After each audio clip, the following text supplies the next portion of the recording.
Good morning, everyone. Thank you for joining us. I think we can get started now. On behalf of the Spanish Chamber of Commerce in the UK, I would like to give you a warm welcome to this morning's webinar on the topic of business travel in the post-Brexit era. We're thrilled to be holding this session in collaboration with Newland Chase, which is a CIBT company. And CIBT are relatively new members of the Spanish Chamber of Commerce in the UK, so we're really pleased to have them with us. I would now like to introduce our two guest speakers for this morning's session. The first is Tony Butterworth, who is the UK's Managing Director at Newland Chase and leads the firm's extensive corporate immigration practice in the UK. A recognised expert in UK immigration, Tony has more than 15 years experience in immigration, specialising in all aspects of UK immigration for companies operating in a diverse array of industry sectors. He began his career with a 7-year tenure as an executive officer at the Home Office and has had particular success in working with large multinational corporations and investors on employment and economic-based immigration routes to the UK. We're also very pleased to be joined by Raquel Gomez-Salas, who is a global immigration consul at the firm. Raquel specialises in European Union immigration, consulting with corporations on employee immigration and mobility, ensuring compliance with changing EU immigration laws and overseeing necessary in-country filings in the EU. An immigration lawyer, Raquel has 15 years experience in corporate immigration in countries throughout Europe, including managing and training a team of solicitors and legal consultants.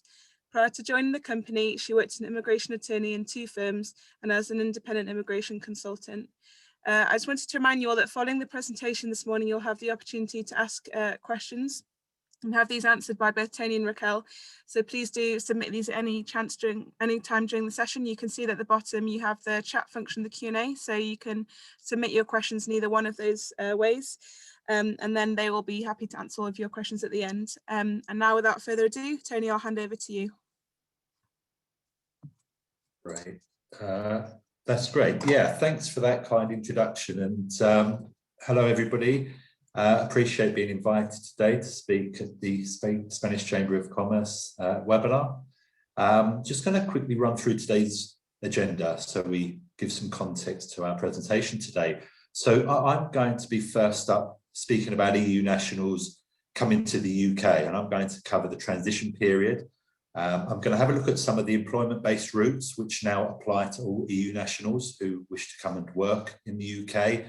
A little bit around the sponsor licensing process, which ties in with the work permits scheme. And then we're going to have a look at business visitors. So I'm going to be covering those 3 main topics. And I'm going to hand over to my colleague, Raquel, who's going to do the opposite, which is UK nationals who are now going to be arriving in the EU. And she'll be looking at those subjects which are listed, and if we have time and if there are any questions posed, then we'll certainly address those at the end. Thanks, Hannah. If you can move to the next slide, great. All right, so before I move on to the post-Brexit immigration rules, I'm just going to quickly summarise what's happened, why we are where we are, and actually what you still need to be thinking about as far as EU nationals is concerned, who arrived in the UK before the end of last year. So first of all, we signed the withdrawal agreement as it pertained to citizens' rights at the start of last year. And what that effectively enacted was a transitional period which ran through until the end of last year. It ran through until the 31st of December 2020. As part of the withdrawal agreement, the UK government implemented a scheme called the settlement scheme, which was effectively designed to allow EU nationals who were residing in the UK before the end of last year to continue to do so on a permanent long-term basis. What that essentially means for organisations is that if you have any employees who are European who were in the UK before the end of last year, then they have the ability to apply under the EU settlement scheme to allow them to continue working in the UK. There is a deadline, it's important to note the date, which is the 30th of June this year. So in terms of what you might need to be thinking about for your EU population in the UK who qualify, I would suggest you do comms, just as a reminder that there is a deadline looming, and they do need to make the application. It is mandatory, it doesn't matter how long they've been in the UK previously, whether they have a British spouse or children born here, or even if they have permanent residency granted under the old EEA regulations. they do need to apply to the settlement scheme. So that's a compulsory requirement. After the 30th of June, if they haven't done so, then they will be in the UK unlawfully. So certainly would be encouraging your EU employees to make that application, provided they qualify. I should also note, though, that any EU nationals who arrived after the 31st of December last year will now be considered third country nationals or foreign nationals, in the same way that we would look at Americans and Australians and so on and so forth. So for the rest of the presentation, when I refer to third country nationals or EU nationals, they will be sort of, tied under the same sort of umbrella. The one group that's excluded from this, and I should get this out of the way at the outset, are Irish citizens. Irish citizens continue to benefit from EU rights as well as access to the UK without having to apply under the EU settlement scheme. So they fall under a whole different set of legislation. So when we refer to EU nationals, we are excluding Irish citizens. So that's a very brief summary of the settlement scheme and what the rights are for those who arrived before the end of last year. We're now going to take a look at what the new scheme is, so the post-Brexit immigration rules, which applies to all EU nationals who are arriving from the 1st of January onwards. So, of course, we've always had an immigration scheme in place for employment in the UK. Some of you on the presentation today may be au fait with the old work permit scheme or the tier 2 system, which was in place previously up until the end of last year. As a result of Brexit, the UK government essentially reviewed the tier 2 visa regime, look at whether it was fit for purpose. There was a consultation run by the Migration Advisory Committee, and as a result, there were some changes made. And in effect, the changes essentially reduced some of the qualifying criteria. So what the rules in place were previously were, in essence, relaxed slightly to allow for the new wave of EU nationals who would be applying, and the fact that free movement had ended, because of course the consequence of Brexit was there's no longer free movement, which means EU nationals can't simply come over to the UK. And we'll get into that in a little more detail as we move through the presentation. We've introduced I would say a new points-based system. It's really a rebranding of the old points-based system, because there was always a points-based system in place. We've replaced the old tier 2 general scheme, which you may be familiar with, which is essentially designed for permanent hires in the UK, with what's now called the skilled worker route. And the old tier 2 intra-company transfer has been replaced with the intra-company transfer. So not much has really changed there. Just going to look at some of the changes, though, and the features of the new skilled worker and the ICT route, and contrast those to the old scheme. So first of all, under the old tier 2 general scheme, in most circumstances, there were a few exceptions, but in the majority of times, there was a requirement for the organisation in the UK to advertise a position to demonstrate that they couldn't find a suitable settled worker before they extended an offer to a foreign national. That's been abolished. So one thing that makes the new scheme more attractive over the old is that there's no requirement to advertise for 28 days, to sift through CVs, oftentimes invite candidates to interview and go through a whole admin process, a recruitment process, before you could extend the offer to the foreign national. So that's really a new feature which is of benefit. Also, there are currently no annual limits. So again, under the old scheme, there was a limit to the number of certificates of sponsorship which we could issue. That was a national limit. That's currently been suspended. I would suggest that in the future, the Home Office could reinstate limits of sorts if there was a need to manage net migration, which is essentially what it was designed for in the first place. But as it currently stands, there are no limits, which is helpful. A few other things which have been relaxed in contrast to the old scheme. The minimum salary level, it used to be set at 30,000 as a sort of minimum. That's now been reduced down to 25,600. So again, in acknowledgement of the fact that we're going to need to utilise this scheme a lot more now for including EU nationals, that's been reduced. So has the minimum skill level. So again, the old skill level was set at RQF level 6, which is broadly equivalent to degree entry level. That's now been reduced down to A level equivalent, which on a practical basis means that those roles that previously didn't qualify, business support roles, some more admin sort of based roles, things like paralegals in the legal sector, underwriters in the legal sector, they would now qualify. So, you know, that's also been helpful. And a lot of our clients are now, you know, using this skilled worker route to hire lower skilled roles.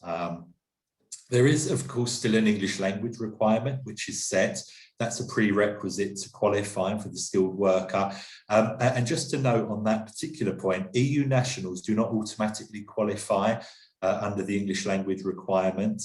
What that means for EU nationals is that they either have to have a degree which was taught in English, or they need to pass a secure English language test before you can sponsor them. So do bear that in mind. We'll come on to the process timeframes and some of the admin around the process shortly, but that's certainly one thing that needs to be factored into the overall timeframe. And finally, the skilled worker is the only employment route that leads to permanent residency. Another thing to bear in mind, if at the outset you are thinking of options, if permanent residence is something that you're potentially considering for your employees, then you would certainly need to go the skilled worker route. Moving on to the ICT route, it hasn't changed that significantly, in all honesty. You know, certainly not in contrast to the skilled work, which has really been overhauled entirely. The ICT minimum salary, for example, is still set at 41,500. It's the same as it was before, as is the minimum skill threshold. So that's still set at degree entry level. So whereas you may have some roles which qualify under the skilled worker route, don't assume that they would also qualify under the ICT route, because the bar is set quite a bit higher at the degree level equivalent. There's also a limit of 5 years in any 6 on a rolling basis, with the cooling off period still applying. There's some exceptions around the 5-year limit, but I suppose the message there is it doesn't lead to permanent residency. So if you were to second somebody into the UK on a temporary basis, and if that were to change, then you would need to then move them into the skilled worker visa category if you wanted them to in the long term settle in the UK. The ICT doesn't facilitate that.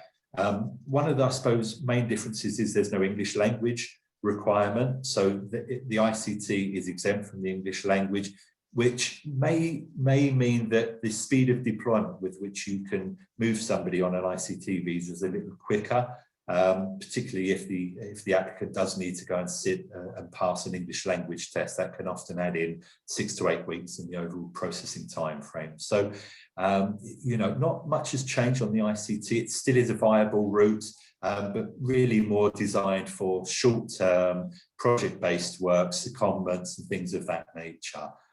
And then just finally, the frontier workers. So the frontier worker scheme was a new scheme which was implemented to allow EU citizens, EEA citizens and Swiss citizens who were working in the UK but living elsewhere to apply for a work permit, which is neither a skilled worker nor the ICT route. So this group of individuals would essentially be cross-border commuters, okay? They do need to continue living overseas and working in the UK. I've noted here that the work does need to have been genuine and effective. And by that, what we're really referring to is productive work. So for example, if somebody had simply come to the UK in the last 12 months for a business meeting, you wouldn't be able to maintain that that was genuine and effective work. It needs to be more substantive than that. They need to have been active in the UK prior to the 1st of January, so working in the UK over the course of last year, preferably.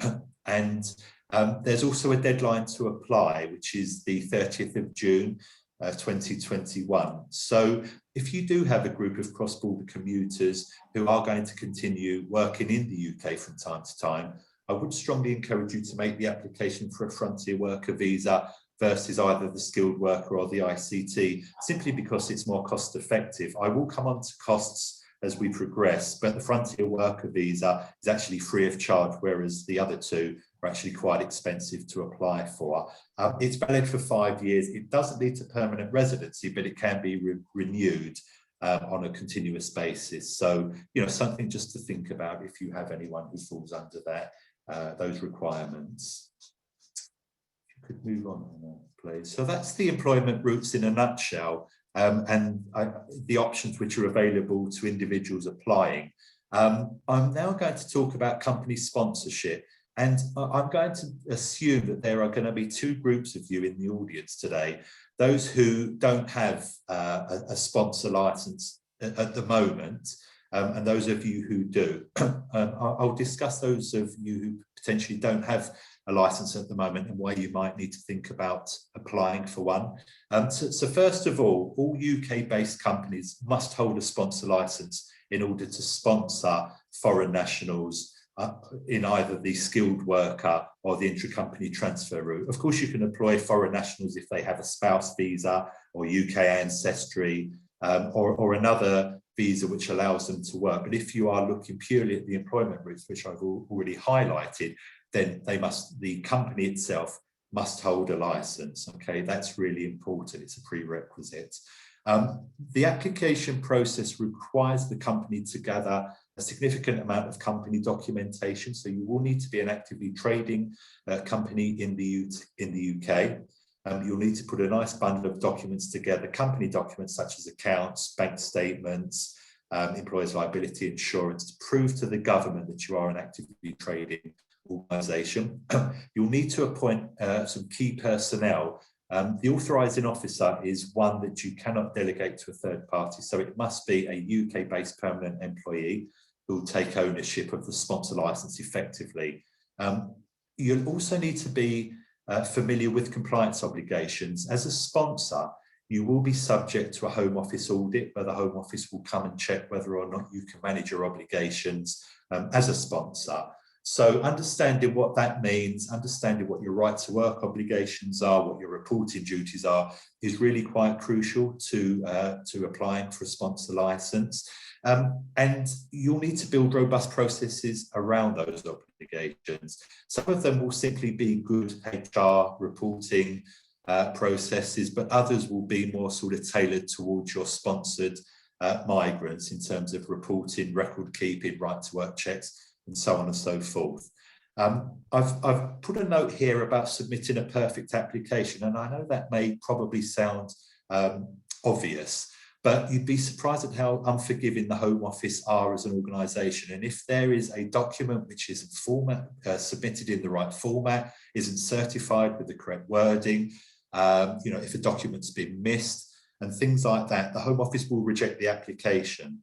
Okay, so it really is crucial that you make the application in the perfect way to ensure that it gets approved. Why is that important? Well, as I've mentioned in my final point here, the lead time to get an application approved is 6 to 8 weeks. If the Home Office rejects it, you're back at square one, you've lost a couple of months and you need to resubmit. So, do be conscious of that. Newland Chase can assist with the process. If you need advice, very happy to help. But that's some of the things that you need to be thinking about if you wish to hire foreign nationals, if you want to retain that ability to move EU nationals, and for obviously talent acquisition. I'm just now going to run through those of you that hold a sponsor license and just raise a few things that might be of interest, things that you might want to be thinking about, particularly if you're not used to using your sponsor license. If it's something that you haven't been regularly using week in, week out, just a few things for you to be sort of mindful of to make sure the license is fit for purpose. So I mentioned key personnel on my previous slide. That's really important. Certainly the authorising officer is one of those key personnel that must remain in place at all times. Therefore, you do need to ensure that they're still an employee of the organisation. We've had instances where clients who don't use their sponsor license very regularly, when they've come to use it again, when they want to sort of sponsor somebody from overseas, we found out that actually the authorising officer left the company many, many months earlier. That would mean that they're non-compliant. You can have your licence revoked if you don't have an AO in place at all times. Do be mindful of that. Also, make sure that your overseas entities are linked. If you are looking to utilise the ICT route, if you want to transfer employees from one of your European offices, or actually any of your global offices into the UK, make sure they're linked to the UK sponsor licence. Okay, there's a process that you need to go through if they aren't. So, just something to be aware of. Also UK offices, and ensure that they're linked to the licence. Again, if you have sites around the UK, if you have offices and branches around the UK, if you're looking to move people into those offices, then do make sure that they're linked to the licence. You can't have somebody working in an office which hasn't been recognised on the licence. So things to be thinking about, a good time to have a refresher of the licence. And also certificates of sponsorship. You're given an annual allocation at the start of each April, I think it is, it runs from.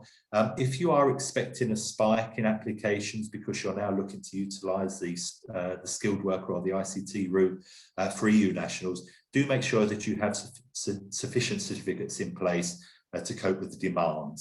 Also, do you have both the skilled worker and the ICT tiers listed on the licence? You may have one or the other, but not both. You can add them both, something I'd recommend doing if you're interested in utilising both of those avenues. And also keep an eye on the licence renewal date. Again, we have had clients come to us over the last 12 months who have let the licence lapse. It does put you in a very difficult situation, particularly if you've got sponsored workers, because essentially you must maintain that sponsored licence at all times. It's valid for 4 years. It needs to be renewed on a 4-yearly cycle. And if it's lapsed, you need to apply over again. So it's a real issue. So do be mindful of the renewal date on your licence. And just finally, ensure that your in-house teams, whoever manages your immigration, your global mobility, recruitment teams, HR, are au fait with the new immigration landscape. We've been having conversations with clients, even very recently, who don't think things have changed as far as Brexit and EU nationals are concerned. And I'm hoping that it's become apparent that that's not the case. I've mentioned processing times. Typically, for a lot of these processes, adding entities, adding offices, adding key personnel, it can take 10 to 18 weeks for the Home Office to approve these things. So, I would suggest that you have a review of the licence now. Don't get caught on the back foot. If anything needs submitting, do it sooner rather than later. Okay, so we've looked at the employment routes which are available. We're also now going to have a quick look at the business visitor regime, because again, this is change. The end of free movement, as I've mentioned in my first point, represents a marked shift in European working culture. I mean, what does that mean? Well, again, in the past, EU nationals could simply hop on a train, a plane, ferry, come to the UK and start working without any further due diligence or consideration, needing to be undertaken. That's now changed. Going back to my points about EU nationals very much being treated like foreign nationals, they will now be scrutinised whenever they come to the UK, whether it's for work or for business. And in fact, only last week I had a client come to me with the first refusal of a French national who was coming to the UK to work. They got stopped in Paris, they got interviewed, they didn't have a work permit, and they weren't allowed to enter the UK. Which is a big problem, obviously. So what do you need to be thinking about? First thing I think that's worth noting is that EU nationals to come here on a business trip do not require a visa, okay? They don't need prior entry clearance. So on the one hand, their ease of entry to the UK is pretty straightforward, but what that does raise is potentially immigration compliance risks. Well, what do I mean by that? So if we look at the points at the bottom, there's of course the risk of individuals being refused entry, and that's a real risk. It's happened already, and we're only 6 weeks into the new world, so to speak, the post-Brexit world. But it can also have a direct impact on the sponsor status. For example, if you were found to be employing people who didn't have the right work permission in place, then companies can lose their sponsor license. This goes back to right to work checks. Obviously, the sponsored workers can be removed from the UK. Findings of illegal employment, they do attract penalties of up to £20,000 for each illegal worker. Now, I am obviously presenting worst case scenario here. These things can be avoided. But, you know, these penalties are handed out by the government. Sponsor licenses are revoked, and of course the resulting reputational damage can be quite far-reaching. So, you know, do be aware of the risks, particularly now, given that EU nationals are going to be subject to the immigration rules. What can you do to mitigate the risks? Well, certainly I would say greater scrutiny of intra-office business travel needs to be done. I think that's paramount. You know, the questions around when somebody travels, why are they traveling, how long are they traveling for, and will there be a pattern of traveling to the UK needs to be asked now. I'll go into a little more detail on my next slide as to what that looks like.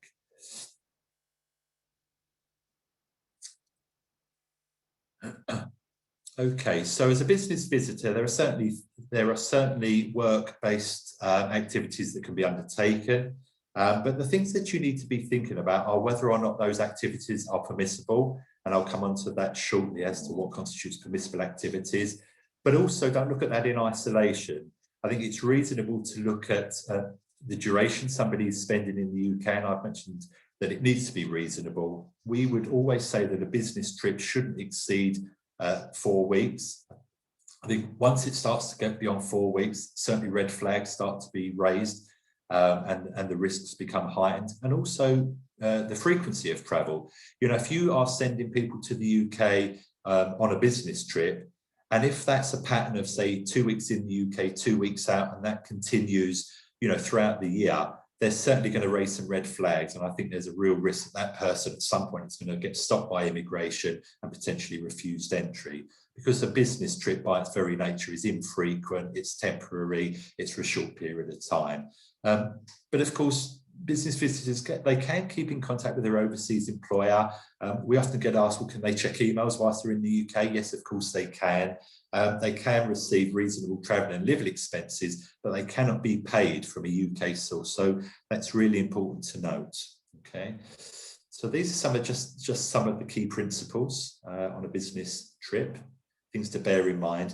And here's a list of the permissible activities, and I won't go through each of them in great detail, other than to say, I think if you're sending people to the UK for the reasons that are listed here, they fall quite clearly into a business visit. You know, I think, you know, in general, a meeting, a conference, a seminar, negotiated trade deal, they're all going to constitute quite simply a business visit. Okay, so perhaps take some time to have a look at those, you know, either now or after the webinar, just to make sure that when you're sending people, they do fall within the permissible activities listed there. And if you could move to the next slide. I think where it gets a little bit more tricky, if you like, or potentially grey, is where they're coming for intra-corporate activities, either in-house or linked to an agreement that you may have with UK-based customers. So what do I mean by that? So we've been asked a question recently about those EU nationals who are coming to the UK to attend client sites, to attend a customer site where they may be working. And we really need to understand what that means when they say that they're working. To give you an example, if you're an overseas manufacturer of equipment, then certainly a business visitor could come to the UK to erect that machinery, for example, or dismantle it. If you're a software company, then they can certainly come to debug the systems and troubleshoot. So those are examples of where they would fall within the permissible activities. But if it was to start to stretch beyond that, either in duration or activity, then you would need to start to think about a work permit. Okay, so again, just take some time to look through those intra-corporate activities. And just going back to the duration, you know, anything further than a month could attract suspicion of abuse. You know, just again, go through that due diligence process just to assess why someone's coming here and for how long before you make a decision to allow them to come without a work permit. Just conscious of time, so I'll try to whiz through this bit. So what absolutely cannot business visitors do? So they can't take employment in the UK. I think that's pretty obvious. Nor establish or run a business either as self-employed or on behalf of an overseas employer. There are visas in place to allow foreign nationals to do that, and certainly not a business visit. A question we've been asked is about internships and work placements. EU nationals have come to the UK to do a 3 or 6 month summer vacation scheme and things of that nature. They can't do that as a business visitor, unfortunately. Again, there are visa schemes in place to facilitate work placements and internships. But if you do want to send EU nationals, or actually any foreign national, to the UK to undertake a work placement or internship, you do need to get a work permit, certainly not a business visit. Also provide temporary cover. I've mentioned duration. For example, and I think this highlights this point, if you want to send somebody to cover a role in the UK, even from up to 6 weeks, a business visit would not facilitate that, because effectively the individual would be working. And there's just a few other points. Obviously continue to be paid outside the UK. You cannot transfer your base of operations, even temporarily, on a business visit. Okay. So those things are absolutely prohibited where you need to get a work permit. So a few practical tips for successful business travel. We would certainly, I'll go through this in order. So I'll start with the validity of a passport. The UK haven't implemented a passport validity as such. It just needs to be valid to enable ongoing travel. So we don't have a 6-month, 10-year passport requirement. EU nationals continue to travel to the UK up until the end of September on their ID cards, after which they will need to use a passport to travel. We'd recommend a justification letter, or what we call a back pocket letter. The letter would typically set out the activities they're going to be undertaken, highlighting that they're permissible activities, the duration, you know, how long they're going to be staying in the UK, who's going to be responsible for the accommodation, financial support, and also accommodation. That should all be included. And it's just something to pull out for an immigration officer if they are being overly scrutinised. If the interview isn't going well, it usually facilitates their ease of travel into the UK. And just finally, I would recommend they also travel with an outbound ticket, just to have that to present, to demonstrate that they are, you know, going to be leaving the UK on the date that they say they are. So just a few tips to ensure the ease of travel. And just finally, I'm going to run through the impacts, considerations, and what to do now. So I'm hoping I've conveyed the message that ease of travel is changing quite significantly, certainly in contrast to free movement. I mentioned visa costs earlier. To give you a quick example, if you wanted to sponsor somebody on a skilled worker visa for 5 years, the government fees alone can be somewhere in the region of about £9,000. So it's not inexpensive to sponsor foreign nationals in the UK.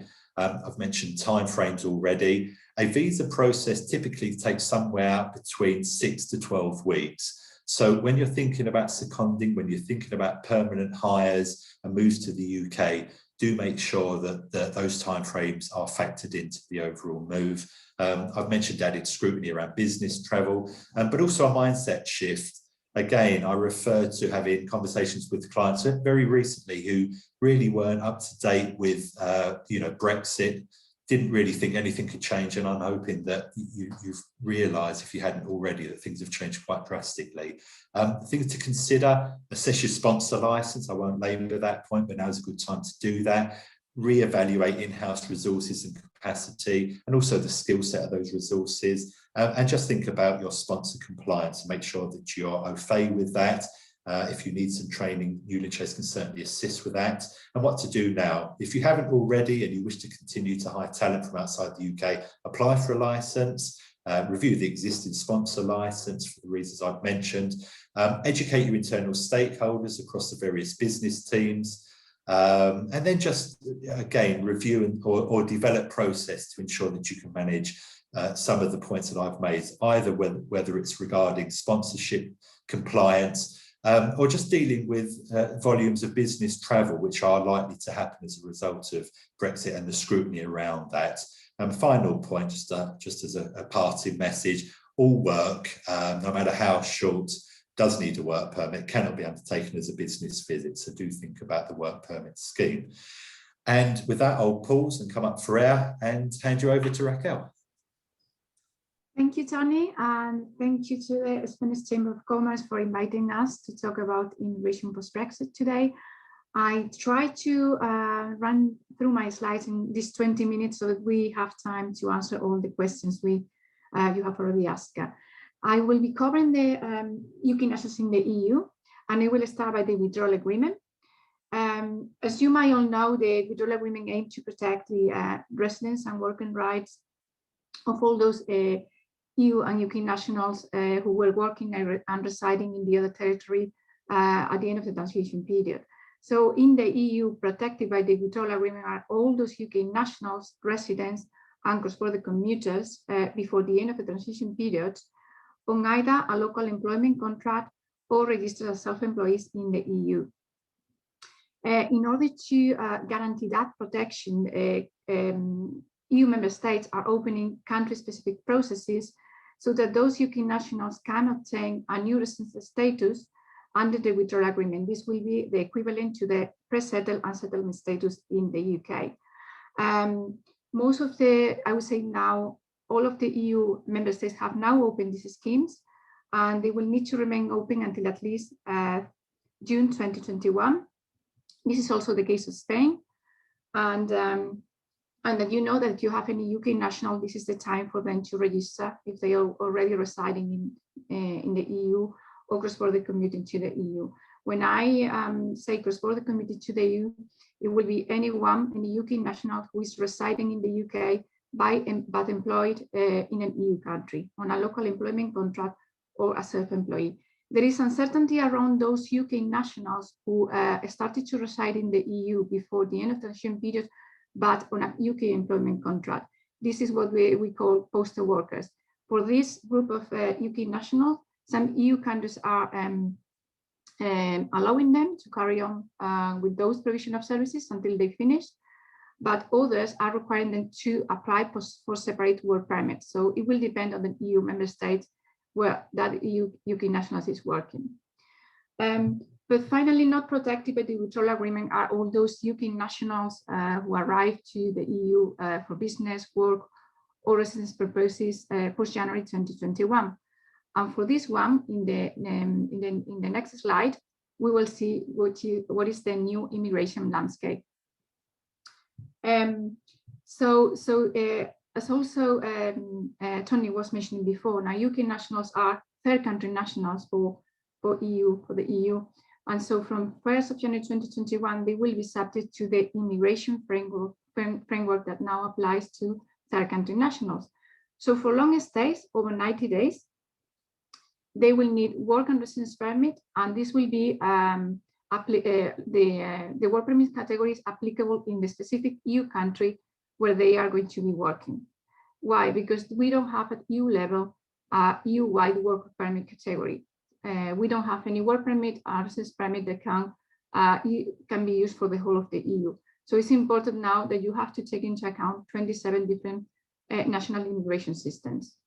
Now for entry and short stay for up to 90 days in a 180-day period, UK nationals as third country nationals or third country nationals before the end of the transition period are Schengen to Schengen regulations. That means that they will need to comply with any supporting documentation that is required when traveling to the Schengen area, and that we'll see that later. But it's simply that you know that Schengen regulations apply to all the EU, and that permitted activity of permitted stay of 90 days in any 180-day period has to be respected across of all the Schengen countries.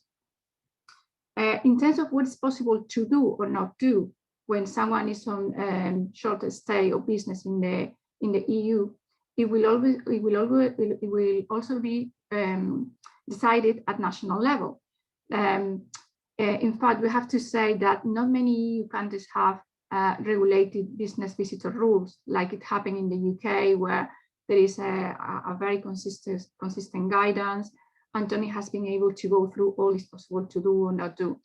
This is not the case in many EU member states. There is nothing such as like that.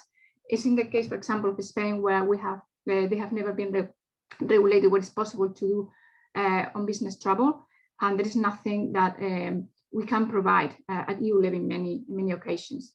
But what is important about the EU and UK Trade and Cooperation Agreement is that for the first time, the EU has agreed with the UK on a common list of permitted activities to be undertaken by both parties, in each other territory on business travel. Well, I'm sure that maybe the UK guidance for business travel is maybe superseded, or will be even more beneficial, or has been gone for longer. For us, like, this is a big milestone because, as I said, many EU countries didn't offer anything so far. The good thing of the trade agreement is that provide a definition of business visitor for establishment purposes, and also offer a list of permitted activities for short-term business visitors. If we go to the next slide, we will see what is the definition for business visitors for establishment purposes. Natural persons working in a senior position within a legal person of a party who are responsible for setting up an enterprise of such legal person in the territory of the other party. They do not provide services or engage in any other economic activity other than setting up that company, and they do not receive remuneration from a source located within the other party. The permissible length of stay is 90 days within any 6-month period. Now, there is we have the case of Cyprus. They have opted out, and they said that they will allow business visitors for establishment purposes for 90 days in a 12-month period. There are also some countries who have said that they have to, when someone wants to go to their countries and use this route, it's important the enterprise is not a non-profit organization. If we go to the next slide, we will also be able to see the definition of a short-term business visitor in general. So basically, what the Trade and Cooperation Agreement says is that the short-term business visitors are allowed to enter and stay for up to 90 days in a 6-month period, but do not sell goods, supply services to the general public, receive remuneration from within the country where they are staying temporarily, or supply services in the framework of a contract with a consumer in an EU country were not established unless that provision of services is one of the permitted activities included in the new Trade and Cooperation Agreement. And if you go to the next slide, please, Hannah. Here we have, this is the list of permissible activities as per Annex 33, allowed to business visitors in general, including those for establishment purposes we have seen before, and intra-company assignees. We have attending meetings of conferences, consultations with business associates, technical, scientific and statistical research, marketing research, receipt of training, attending trade fairs and exhibitions, sales activities, purchases of goods or services, after sales or after lease services, commercial transactions in general, tourist personnel, and translators and interpreters. Well, we cannot deny that the EU and UK Trade and Cooperation Agreement provides certainty to UK nationals now by providing the list of permitted activities. Note, however, that some EU countries have opted out of one or more allowed activities or have made specific reservations to his application. For example, if seen that Spain will still require work permits for tourism personnel and after sales or after lease service providers. So it remains to be seen how this list of permitted activities will be interpreted in each EU country.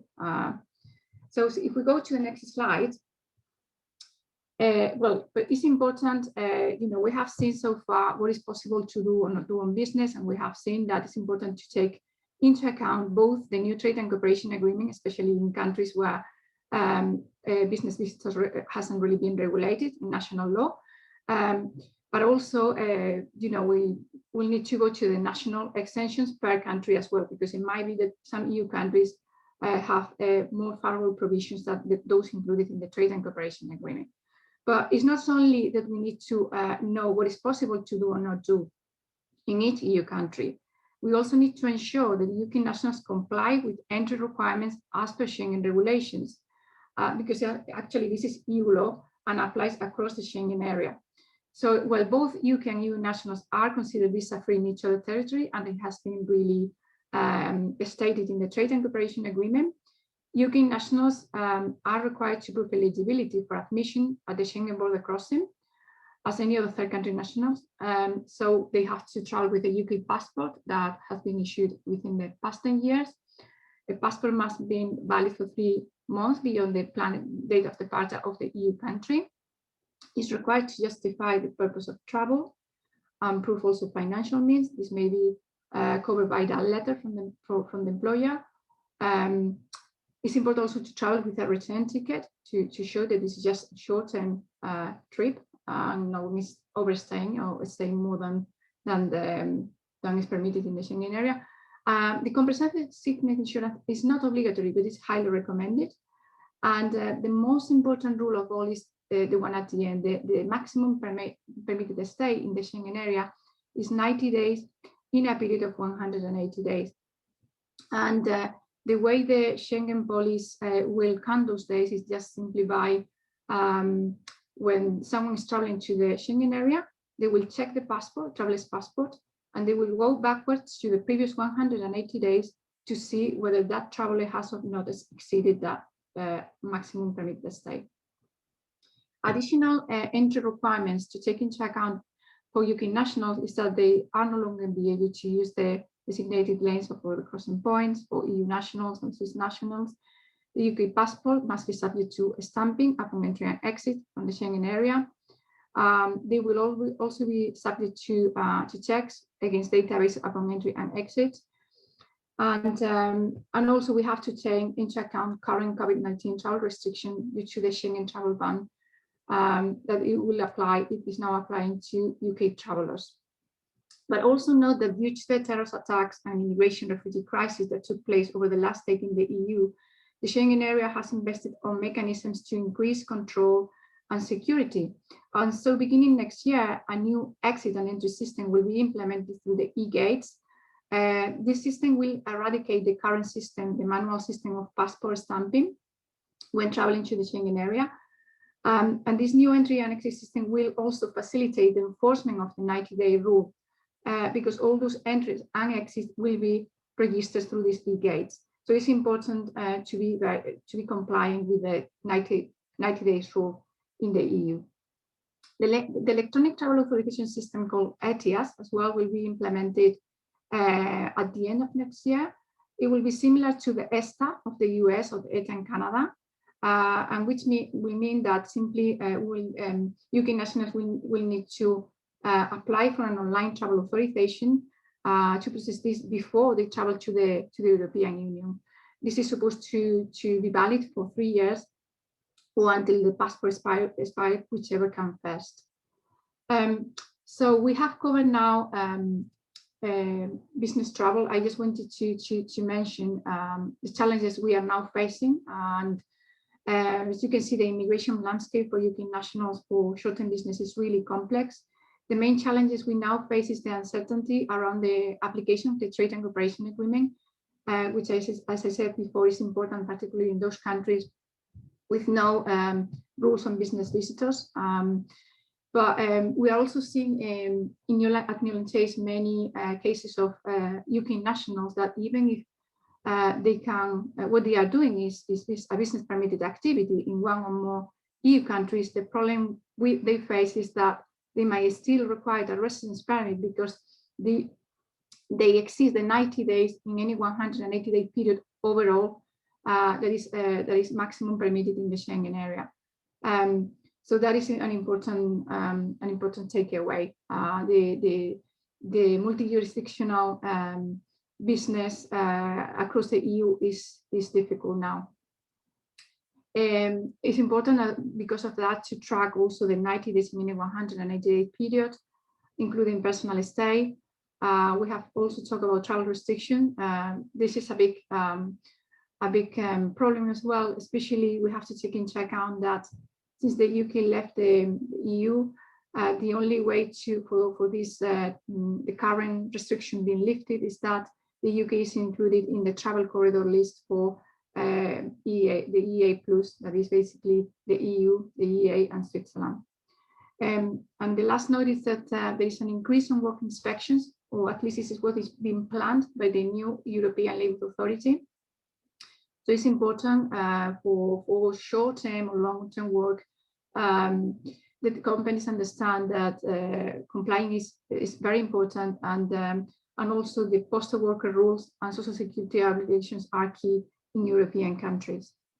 If we go to the next slide, I just wanted to, because I really think many of those UK nationals who were traveling or were business travelers before now will need work and residence permit. This slide is just an outline, an overview of how the work and residence permit process look in the EU.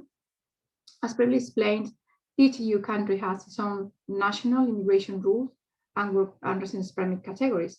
But most of the long-term assignments and local hire immigration routes consist of 3 steps. First of all, the work and residence authorization step that is applied by the host company in country. Then the applicant has to obtain an entry visa or a residence visa if it's staying for longer than 90 days. And the last thing is the local registration or residence card, especially when the stay is over 6 months or 1 year. Now, there are also post-arrival processes in quite a few EU countries. The problem is now, due to the current travel restrictions, are not possible to use. But when normal times come back, we hope that they can be utilized as well. There is not always a distinction between immigration processes for short and long-term stay. For those going for short-term work under 90 days, they know that a work and residence permit might be required, and also a Schengen visa. So step 1 and 2 will be required. So just to give you an idea of the different work and residence permit categories, that apply in different EU countries, I have this graphic summarizes the main options for high-skilled workers in Spain. But it's quite similar what happens in many other countries as well. For local employment, the high-skill route that there is in Spain is la autorización de residencia para trabajadores altamente cualificados under the entrepreneur law.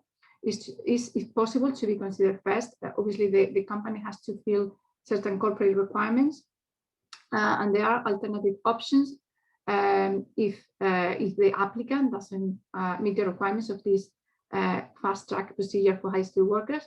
But then you know that is the first option to try.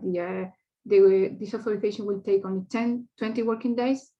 And then after that, it will be required to apply for the B visa we mentioned before, or the Schengen visa, depending on the state.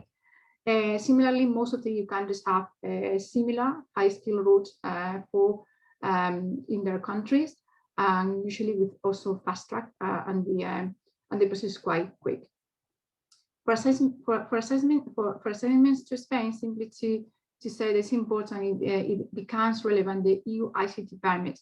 This is an EU-wide authorization, and so also applies not only to Spain, but also to many other EU countries. I would say now the only countries who are not applying the EU ICT permit are Ireland and Denmark. In Spanish is la residencia, autorización de residencia intraempresarial UE. Is mainly for, as you know, there are different categories: managers, specialists, and trainees. But it's only for those assigned to Spain, for example, from the UK to Spain, within the same group of companies. If what you have is really an assignment to a customer in Spain, then you will need to use the national ICT, which is in Spanish, the Autorización de Residencia Nacional Intraempresarial. It could also serve for cases that do not meet the criteria to apply for the EU ICT permit. But did you know that it's always important that we check first whether someone qualifies for the EU ICT permit. Finally, for assignments to Spain of third country nationals locally employed in the EEA, there is the bundleless work permit extension. This is based on EU case law and will allow, for example, a UK nationals employed in Germany to be transferred to Spain to provide services to Spanish customers without a work permit. That you also take that into account, that is possible to use. And finally, just to conclude, I hope we have time for questions. Just our advice is that we'll create awareness of the changing immigration landscape, especially, as Tony said before, we have had a lot of UK clients not really understanding why now work permits are required, and it's important that we help them to and guide them through all these work permit categories. Now they have to confront 27 different national immigration processes sometimes, and it's a hard prospect. It's important to use the UICT permit when possible for multi-jurisdictional work or the boundaries work permit extension if you have any UK nationals locally employed in the EU. Important to adjust timelines and budgets to account for worker authorization processes. And also very, very important to count the 90 days in any 180-day period. And this is key. It has to be not only done at corporate level, but also by the applicant, by the employee. And the employee is important that know how to count those days, because maybe they are staying not only for business, but also for work and personal stays. And finally, well, if maybe you can consider moving EU nationals to currently have in your workforce in positions to now occupied by UK nationals, and that at least you have time to prepare and at least remain compliant with immigration regulations. So that's all from my side. I don't know if we can go now to questions. Thank you, Raquel. Thank you, Tony. So yeah, we'll open some questions now. I can see we have a few there already. So I'll start with the first one that we have. Due to COVID, many people are working from home. What would be the case if EU nationals contracted and living in the UK are now working from their own countries? Remote work is here to stay now. What if working from home option is extended for longer? So I guess that would be to both. How does that, so we'll go to you first, Tony. How would that affect if somebody is actually based in the EU but working from home for a UK?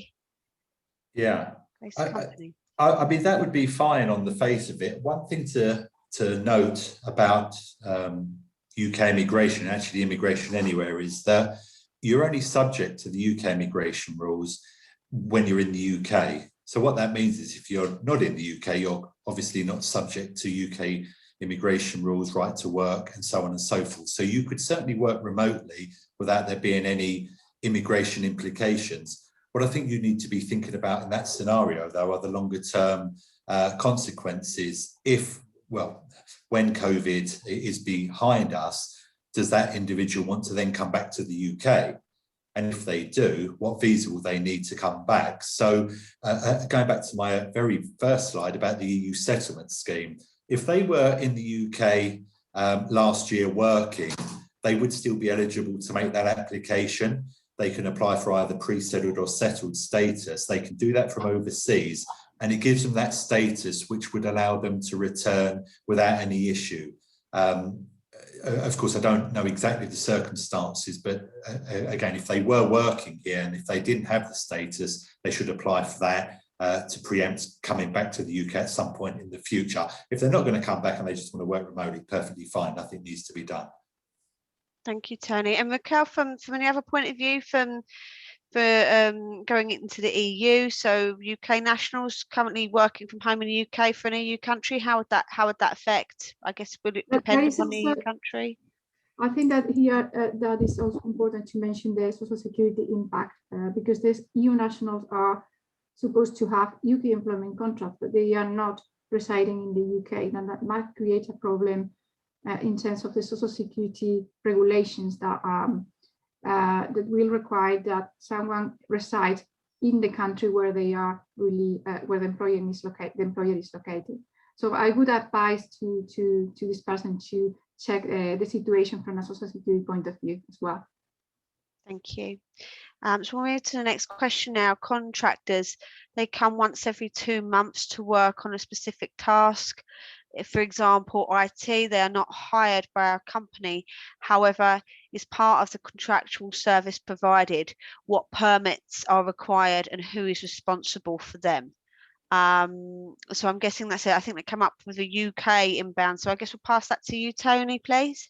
Yeah, thanks, Vicky. That's a good question. And it does go back to my point about the permissible activities as a business visitor and whether they would fall within the remit of the permissible activities. So unfortunately, there's not quite enough information for me to give a robust answer here, other than to say there are provisions within the business visitor rules which allow overseas contractors to come to the UK on a services agreement potentially to debug and work on IT systems.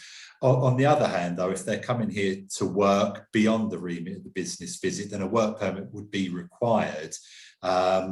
Who's responsible? Well, it's a difficult situation because they're contractors. So they're coming to work on a client site. That presents an issue in itself. Potentially, you'd be looking at a frontier worker permit to ensure they're covered. A frontier worker does apply to self-employed individuals. They don't have to be employees of the organisation. Unfortunately, the skilled worker and the intercompany transfer visa routes don't really facilitate contractual arrangements where they're not actually an employer-employee relationship. That's not really the design of the scheme. So again, maybe one that we could pick up offline, be interested to perhaps continue that dialogue. So if you'd like to email us at the inquiry email below, just so I can understand a little bit more about the activities, be happy to have a conversation. Thank you, Tony. We are ahead of the hour now. We do have one or two more questions. I guess we've got time just for one more. So again, this is UK based. Our European director comes to the UK for business meetings. She will prepare for these meetings and do work, but will also work for her other remit, which is other countries, including Spain and the EU. She is paid by a parent company in Spain. Would she need a frontier visa for our UK entity? Also, she did not travel to the UK last year due to COVID. Can trips from 2019 be considered? Yeah, so on the face of it, it sounds like it's a business trip. One thing that it doesn't seem to mention is the duration of the stay. And the other thing is the frequency of visits to the UK. And as I mentioned when I was discussing this point, you need to take a sort of holistic approach to assessing whether somebody qualifies for a business trip, a business visit or not. It's not, one thing in isolation of all the others. So it would be interesting to know what the pattern looks like. Also a little bit more about the activities. It mentions business meetings, but also work, but for other jurisdictions. There's also a question of risk. It sounds like a senior individual. Not that necessarily drives your decision, but it may just be better to get them a frontier worker visa to mitigate the risk entirely. Again, would need to know a little bit more about it. The fact that they didn't travel to the UK over the course of 2020 may not be an issue.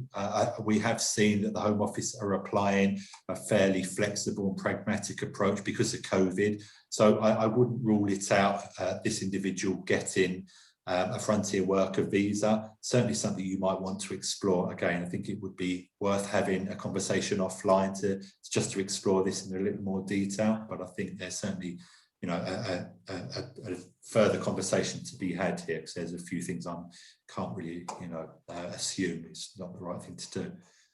Perfect. Thank you, Tony. We have a couple more questions, but we'll answer those offline because we are running slightly over now. So I'll pass you back to Hannah just to wrap us up there. Yeah, brilliant. Thank you very much, Vicky. And thank you also so much, Tony and Raquel. That was so useful, so relevant. A lot of really interesting takeaways there. Really bringing in the realities of Brexit once again for all of us. But thank you so much for sharing your expertise with us and that really interesting PowerPoint. To everyone who joined us, we will be sending around the PowerPoint, so you can refer back to that, and I'm sure that Tony and Raquel and Vicky will be happy for you to share that with any colleagues or contacts of yours that you think the content would be useful to. In the follow-up email, I'll also send around the link to the recording of the webinar, which will be on our YouTube channel, which also please feel free to share with anyone else that you think it could be useful to. And I'll also be sending a feedback survey around as well on that email, which we'd really appreciate it if you could complete. You can see on the bottom of the screen there also the email if you'd like to get in touch with Newland Chase to find out more about what they've spoken about today, or if you have any other follow-up questions. I'll also include their contact email in the email I'll send out to you later. But once again, thank you very much to all of you for joining us this morning, and thank you so much again, Tony, Raquel and Vicky. It was incredibly useful. what you discussed with us today. So yeah, I hope everyone has a great rest of the day, and I'd just like to encourage you all to please keep an eye on the Spanish Chamber website, because we've got a lot of events online coming up over the next few weeks into March. So yeah, we really encourage you to take a look at those. Brilliant. Thank you so much again, guys. All the very best. Great. Thank you very much. Good day. Bye-bye. Bye all.